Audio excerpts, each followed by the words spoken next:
നെല്ല് കുത്തിയിരുന്ന കാലം ഇനി മറക്കാം. വിളിച്ചാൽ വിളിപ്പുറത്തെത്തും ശ്രീജേഷിന്റെ മില്ലുവണ്ടി. നെല്ല് കുത്തി അരിയാക്കാം എന്നതാണ് ശ്രീജേഷിന്റെ വരരുചി സഞ്ചരിക്കുന്ന മില്ലിന്റെ പ്രത്യേകത. നാട്ടിൻപുറത്തുകാരനായ ശ്രീജേഷിന്റെ 2.5 വർഷത്തെ ശ്രമവും സ്വപ്നവുമാണ് സഞ്ചരിക്കുന്ന ഈ മില്ല്. കർഷകർ ഉൽപ്പാദിപ്പിക്കുന്ന നെല്ല് കുത്തി മായം ചേർക്കാതെ കൃത്യമായി അരിയാക്കി കർഷകരുടെ കൈകളിലേക്ക് എത്തിക്കുക എന്നതാണ് ശ്രീജേഷ് ഇതിലൂടെ ലക്ഷ്യമിടുന്നത്. ഇതൊരു 2.5 വർഷത്തോളം ഞാനിതിന് പിന്നാലെ നന്നായിട്ട് സ്ട്രഗിൾ ചെയ്തിട്ടുണ്ട്. സ്വന്തമായിട്ട് ഉണ്ടാക്കുന്നത് വിറ്റിട്ട് വെറുതെ പുറമെ കടയിൽ പോയിട്ട് വാങ്ങുന്ന അരി, അതിൽ ഒരുപാട് മായങ്ങളുണ്ട്. ആ മായങ്ങൾ ഒഴിവാക്കി നല്ല രീതിയിലൊരു ഇതിലേക്ക് കൊണ്ടുവരാൻ വേണ്ടിയിട്ടാണ് നമ്മൾ ശ്രമിക്കുന്നത്.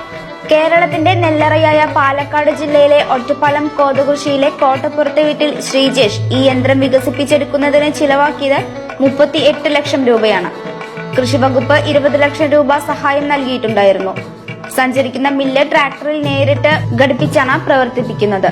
പാടത്ത് നിന്ന് നെല്ല് നേരിട്ടെടുത്ത് പുഴുങ്ങി കുത്തി അരിയാക്കി മാറ്റുമ്പോൾ സാധാരണ മില്ലുകളിൽ നിന്ന് ലഭിക്കുന്ന പോളിഷ് ചെയ്ത അരിക്ക് പകരം നല്ല ശുദ്ധമായ അരി നൽകുക എന്നതാണ് വരരുചി ലക്ഷ്യമിടുന്നത്.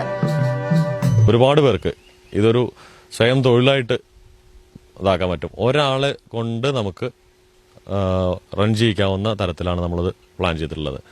ഒരാൾ ഉണ്ടായാൽ മതി, അവർക്കത് സ്വന്തമായിട്ട് ഇങ്ങനെ ചെയ്തു പോകാൻ കഴിയും. ആദ്യഘട്ടത്തിൽ ഒരു ദിവസം 500 കിലോ വീതം 4-5 ദിവസം പ്രവർത്തിപ്പിക്കാവുന്ന ഭാഗങ്ങളിൽ നിന്ന് കൃഷിഭവൻ മുഖേന നെല്ല് പുഴുങ്ങി കുത്തി അരിയാക്കി നൽകുന്നത് 1 കിലോ നെല്ലിന് 10 രൂപ ചെലവിലാണ്.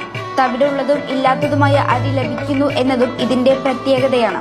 പുതിയ കണ്ടുപിടുത്തത്തിന്റെ തിരക്കിലാണ് ശ്രീജേഷ്.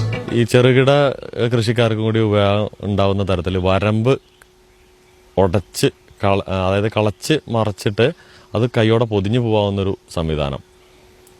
കാരണം ഇന്ന് പാടത്ത് പണിക്ക് ആരായി കിട്ടാത്ത ഒരു ഇതിൽ അങ്ങനെയുള്ളൊരു സംവിധാനം ചെയ്യണം എന്നുള്ളൊരു ആഗ്രഹമുണ്ട്. ഒപ്പം തന്നെ ചെറിയൊരു കൊയ്ത്ത് വണ്ടി, വളരെ ചെറുത്, ഒരു 4 ആൾ തൂക്കിയാൽ നമുക്ക് പാടത്ത് എവിടെയും കൊണ്ടുവയ്ക്കാം എന്നുള്ള തരത്തിലുള്ളൊരു കൊയ്ത്ത് വണ്ടി ഡിസൈൻ ചെയ്യാനെന്നുള്ളൊരു ഡിസൈൻ. അത് ഒരു 90% ഡിസൈൻസ് ആയിട്ടുണ്ട്.